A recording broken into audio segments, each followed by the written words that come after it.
এখানে নিয়ে নিয়েছি পমফ্রেট মাছ। ভালো করে নুন আর হলুদ দিয়ে মাছগুলি ভালো করে মেখে নিয়েছি, এবার ভেজে নেব।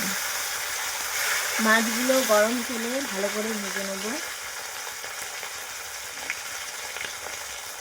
দেখো বন্ধুরা, এখানে 5 কোয়া আর কি রসুন দিয়েছি, আর এটুকু দিয়েছি আদা। বেশি আদা রসুন দিলে তাহলে সর্ষে পোস্ত টেস্টটা পাওয়া যাবে না।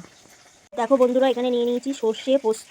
ঠিক আছে, সর্ষেটা তোমরা সাদাও ইউজ করতে পারো বা কালো। আর এখানে নিয়েছি একটা কাঁচা লঙ্কা, ভালো করে এটা পেস্ট করে নেবো।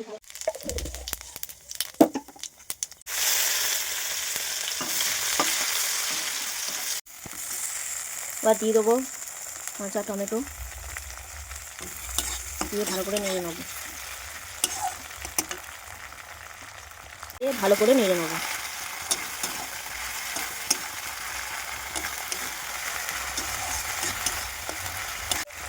তারপর দেবো পরিমাণ মতন হলুদ,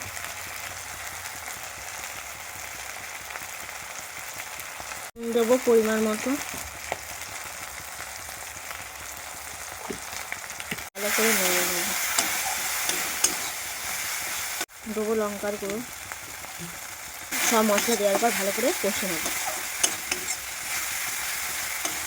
দিয়ে দেবো সর্ষের পোস্ত বাটা, দিয়ে ভালো করে মশলাটা 5 কি 10 মিনিট ধরে ভালো করে কষিয়ে নিতে হবে।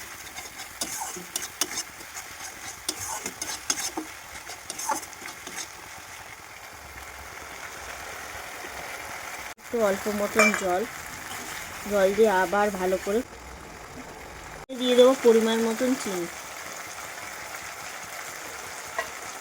ঠিক আছে বন্ধুরা, ভালো করে কষিয়ে নেওয়ার পর কালারটা কেমন এসছে,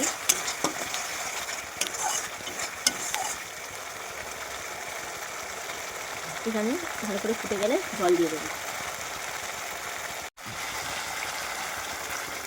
এখানে জল দিয়ে দিচ্ছি।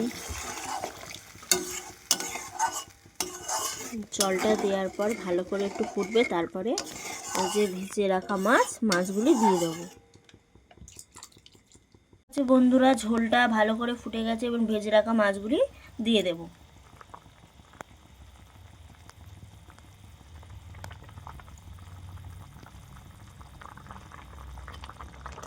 এখানে 5 থেকে 10 মিনিট পর্যন্ত মাছগুলি ঝোলে ফুটতে দেবো, দিয়ে নামিয়ে দেব।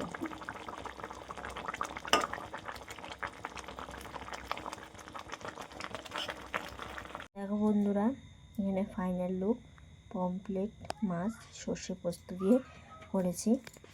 তো কেমন হয়েছে অবশ্যই জানিও তোমরা।